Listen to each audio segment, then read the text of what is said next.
नमस्कार दोस्तों। उपभोग फलन, बचत फलन व निवेश फलन की अवधारणा। माध्यमिक शिक्षा बोर्ड राजस्थान अजमेर की 12th क्लास का अध्याय नंबर 12 है। इसमें उपभोग फलन को परिचय करते हुए प्रोफेसर किन्स ने इसी संदर्भ में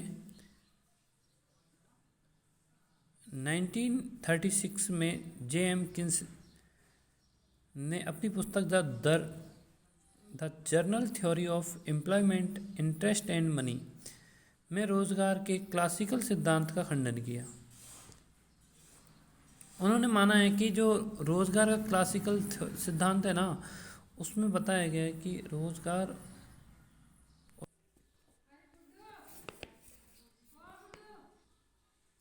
जो क्लासिकल अर्थशास्त्री थे उनका मानना था कि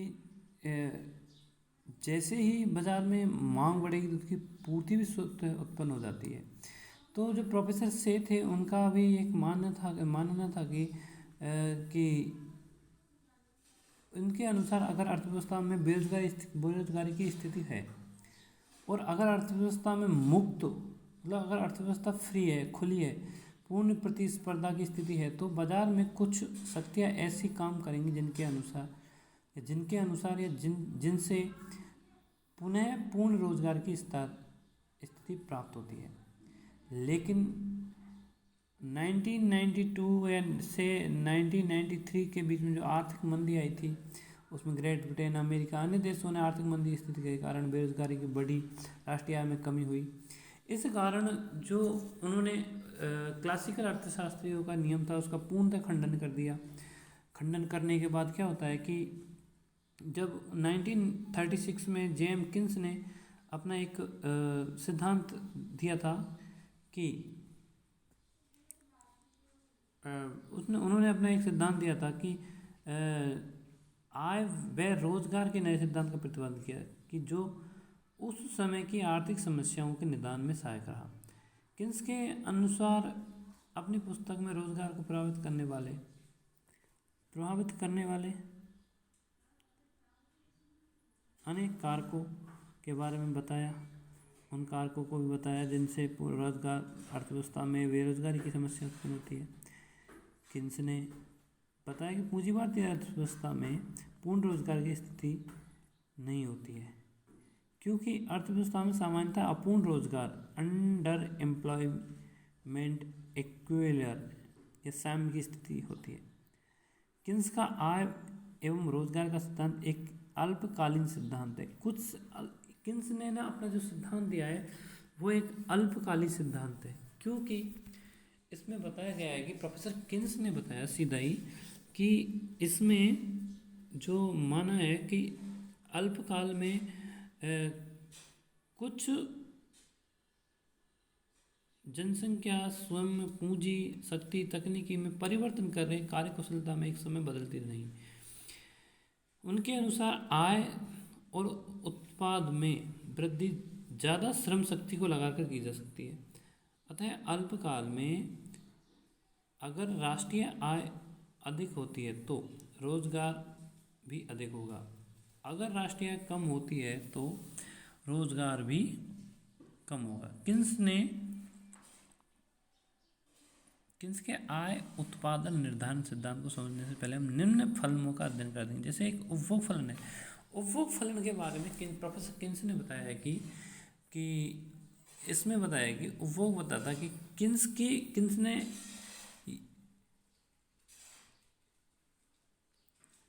इसको किन्स का मूलभूत मनोवैज्ञानिक नियम भी बताया गया, क्योंकि इसने फंडामेंटल साइकोलॉजिकल लॉ बोला है।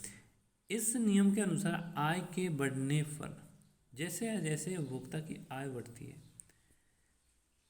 बढ़ने पर, लेकिन उस अनुपात में नहीं बढ़ती है जिस अनुपात में आय बढ़ती है। क्योंकि अगर एक व्यक्ति के पास अगर 100 रुपये हैं और वो अपना खर्च भी 100 रुपये कर रहा है, अगर उसकी आय बढ़कर 150 रुपये हो गई तो उसका खर्च 150 रुपये नहीं बढ़ेगा, उसका खर्च है ना जो ज़्यादा से ज़्यादा बढ़ाएगा, 30 रुपये और बढ़ा लेगा या 20 रुपये और बढ़ा लेगा, तो 125 से 30 के करीब हो जाएगा। ठीक है, अब उसका जो खर्च था वो बढ़ा है कितना, 30 रुपये, और आय बढ़ी है 50 रुपये, मतलब लगभग लगभग दोनों हुए 150 रुपये। तो जो 150 रुपये हैं उनमें जो 130 को माइनस करेंगे तो जो 20 रुपये था वो क्या है, बचत है। तो किन्स ने बताया है कि इस नियम के अनुसार आय बढ़ने पर उपभोग बढ़ता है, लेकिन उस अनुपात में नहीं बढ़ता जिस अनुपात में आय बढ़ती है, क्योंकि अतः बढ़ी हुई आय का कुछ भाग उपभोग बढ़ाने में जाएगा और कुछ भाग बचत बढ़ाने में। किन्स के अनुसार उपभोग पर प्रमुख रूप से आय का प्रभाव पड़ता है। आय के बढ़ने पर उपभोग बढ़ता है और आय के घटने पर उपभोग घटता है। जैसे अगर जो आय थी उसकी 100 रुपये, वो अगर घट के 80 रुपये आ जाती तो उसका जो उपभोग है वो 100 रुपये नहीं देता, उसका भी उपभोग 80 रुपये कर देता, क्योंकि ये तो आय पे डिपेंड, पैसे ही नहीं होंगे तो खर्च कहाँ से करेंगे। तो इसमें बताया है कि जो आय बढ़ेगी तो उपभोग बढ़ेगा और आय घटेगी तो उपभोग घटेगा। जो उपभोग अब जो बढ़ेगा, अब उपभोग प्रयोज्य आय पर निर्भर करता है। प्रयोज्य मतलब खर्च करने योग्य, प्रयोज्य का मतलब है प्रयोग में लाई जाने वाली, जो अपने उपयोग में कर सके, जिसको अपने काम में ले सकते। जैसे है कि सरकार अपने लिए 10, 15, 20 हज़ार रुपये दे रही है खर्चा करने के लिए, एक महीने की सैलरी, या फिर 5,000 रुपये महीने दे रही है, उसमें से अगर अपने पे टैक्स लग रहा है, इनडायरेक्ट टैक्स है चाहे डायरेक्ट टैक्स है, कोई भी टैक्स लग रहा है, उसको अपन क्या करेंगे, वहाँ से हटा देंगे। ठीक है, अब वो को हटाने, उसको घटा के 5,000 में से अगर अपने पास 1,000 का टैक्स लग रहा है तो 1,000 के टैक्स को अपन 1,000 टैक्स जमा करा के जो 4,000 रुपये अपने पास प्राप्त होती है वो होती है प्रयोज्य आय।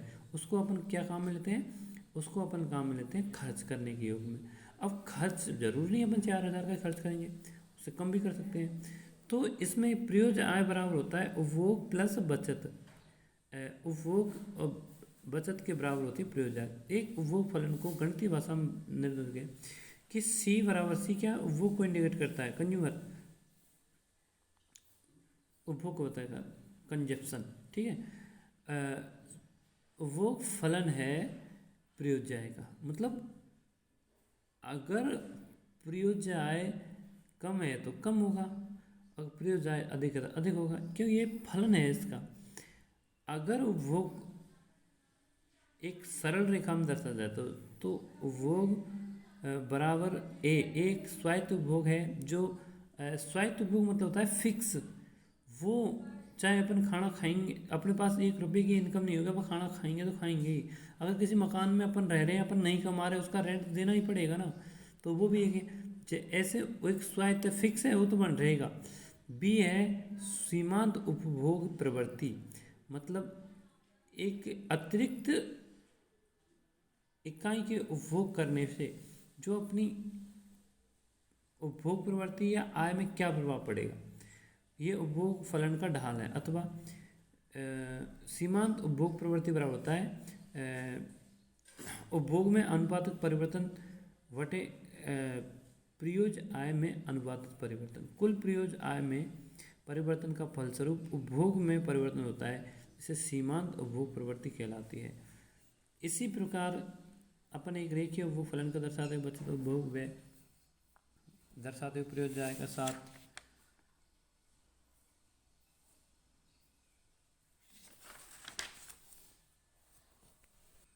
अब एक रेखीय समीकरण के नाम से दर्शाएंगे इसको। सरल रेखा उपभोग बराबर ए आपने बताया स्वायत्त निवेश है, जो एक फिक्स है वो तो रहेगा, जो रहेगा ही, और बी सीमांत उपभोग प्रवृत्ति, और वाई डी मतलब होता है प्रयोज्य आय, प्रयोज्य इनकम या प्रयोज्य आय, जो सी प्लस एस मतलब उपभोग प्लस बचत का बराबर होती है।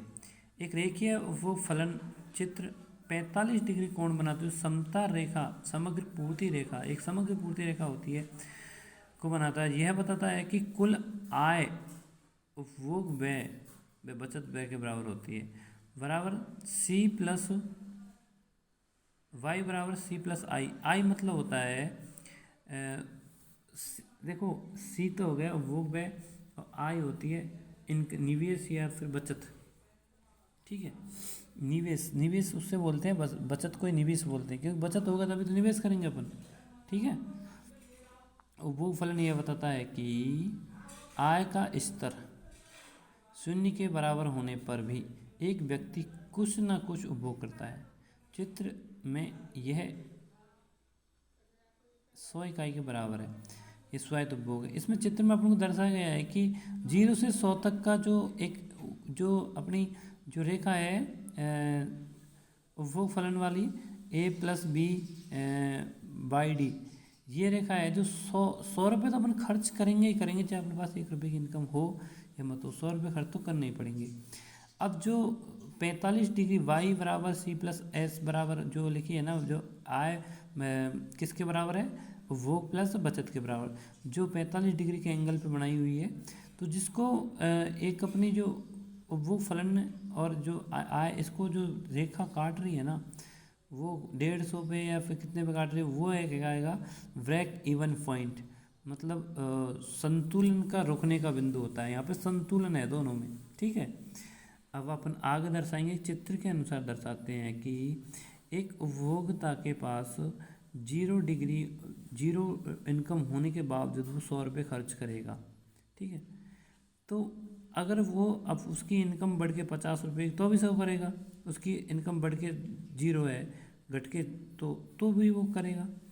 अब 0 होने से ऊपर जाएंगे ना, तो उसको ऊपर जाने पर अगर जब आय का स्तर 150 है, ठीक है, उस समय बचत शून्य होती है, क्योंकि 0 पे जाके 150 100 50 जी 150, इस आय के स्तर पर व्यक्ति न तो बचत करता है और न ही यह बचत करता है, नहीं वो बचाता है ना किसी को देता है। आय का यह ब्रेक इवन स्तर कहलाता है। ब्रेक इवन बिंदु के पूर्व समाज अबचत करता है, मतलब पहले, मतलब इवन बिंदु से नीचे की साइड जाएंगे ना, मतलब 0 50 100 की माइनस की तरफ, तो वो तो पूर्व समय अबचत है, क्योंकि समाज का आय का स्तर उपभोग स्तर से कम है। Break even level of income से आगे जाने पर समाज बचत करता है, क्योंकि उपभोग का स्तर आय के स्तर से कम है। अब अपन आगे ये थी प्रोज है। प्रोज मतलब खर्च करने योग्य आय होती है बेटा, कोई दिक्कत नहीं है। अगर इसमें कुछ गलती होती है आगे अच्छी तरह बताने की कोशिश करेंगे। धन्यवाद सभी को। जय श्री कृष्णा, जय श्री राधे।